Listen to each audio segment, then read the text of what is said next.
In a moment, we're going to bring in Florida's Democratic nominee for Senate, Congresswoman Val Demings. But first, here are some of the key exchanges she had with her opponent, Senator Marco Rubio, in last night's debate. The senator who has never run anything at all but his mouth. The senator has obviously resorted to lying, cheating, and trying to steal. Senator, how gullible do you really think Florida voters are? Senator, you're repeating yourself again. We've seen this show before. Socialists, crazy, Marxist, silly. Well, which that must be on your list for your talking points. Look, the senator can play national security expert all he wants. I know he needs that for his next presidential run. Yeah, I mean, I don't know what she means by play national security expert. I'm the vice chairman of the Intelligence Committee and was the previous chairman of it, so it's actually my job. But there's no country in the world that can tolerate or permit or afford 5,000 people a day arriving at your border, saying the magic words, and getting asylum. And she says that's not a problem. She says there's nothing unusual about it. This cannot continue. We are a nation of laws. I've enforced them for 27 years. Despite what the senator wants you to believe, he's living in fantasy land. I've enforced them. And we need to make sure that the men and women at the borders have the resources that they need. I am a fan of boots on the ground. Let's have more boots on the ground, but let's also hire more processors so that we can separate those who need to be arrested from those who are seeking asylum. We're a nation of laws, but we have to enforce the law, but we also obey the law that says people who are in trouble can seek asylum in this country. And Congresswoman Demings joins us now. Congresswoman, what was your big takeaway from the debate last night?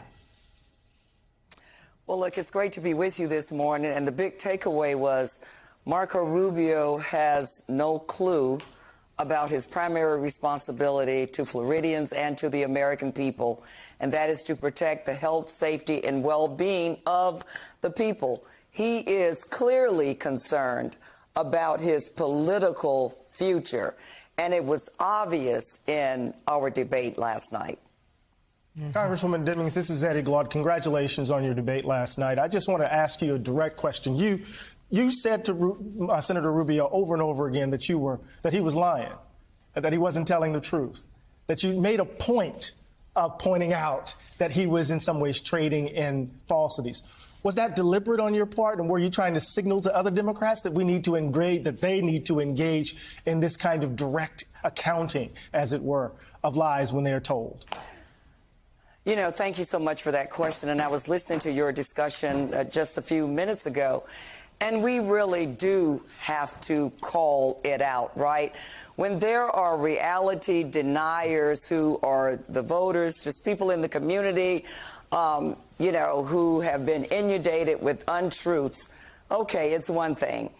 But when our leaders, like Marco Rubio, take center stage and think it's okay to have alternative facts, think it's okay to just lie, cheat, to try to steal elections, think it's okay to just ignore the evidence.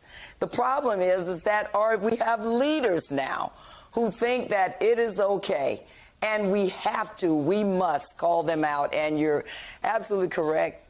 It was deliberate and very necessary. Congresswoman, good morning. For all the discussion last night about various issues like abortion and democracy, all, of course, worthy topics. If you look at polling, it is the economy that's most on voters' mind, especially inflation. And with Democrats in power in the White House, the House, and the Senate, they do blame and hold responsible Democrats for that. So what do you say to a Florida voter who says, I just don't want to have a Democrat run the state, given the state of affairs? You know, it's incumbent on us to notify, to inform Florida voters who's actually doing something to address inflation. Look, I'm the daughter of a maid and a janitor. You all know that. Marco Rubio certainly cannot tell me what it's like to struggle, to make ends meet, to stretch a dollar.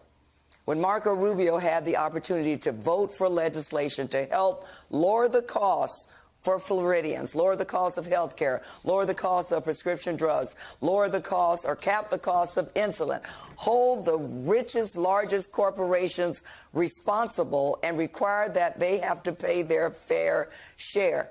The only party that is doing that, or the only candidate in Florida for the United States Senate that is working hard to lower costs and help the American dream become a reality for everyone, is Val Demings. Marco Rubio has no clue in doing that unless he thinks it helps to benefit his political future.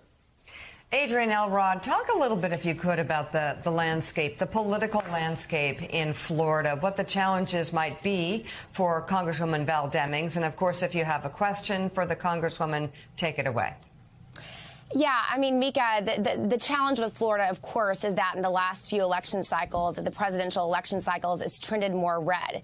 But like I said earlier in the program, I do think if there's someone who can win statewide as a Democrat in Florida, it's Congresswoman Val Demings. And Val, I do have a question for you.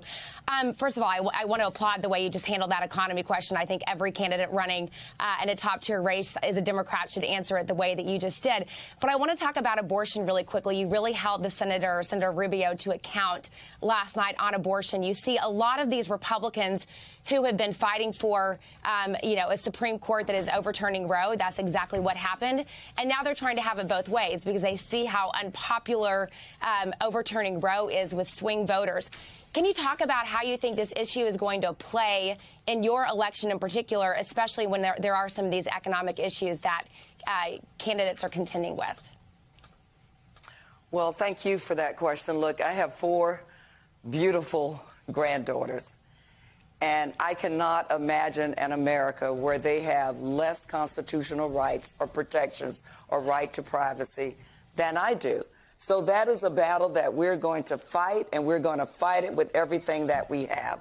But when I'm traveling the state talking to voters, I remind them, look, abortion may not be your issue, but if we send a message that it is okay to take away any constitutional rights at all, then the next time it happens, it just may be your issue. I think Clarence Thomas was quite clear on the day that they overturned Dobbs, that maybe we need to look at access to contraceptives. Maybe we need to look at marriage equality. What's next? And so I take a lot of time informing the voters that we cannot tolerate discrimination of any kind, nor can we go back to a time where any group of people are treated like second-class citizens. All right, Congresswoman Val Demings, thank you very much for being on the show this morning. We appreciate it.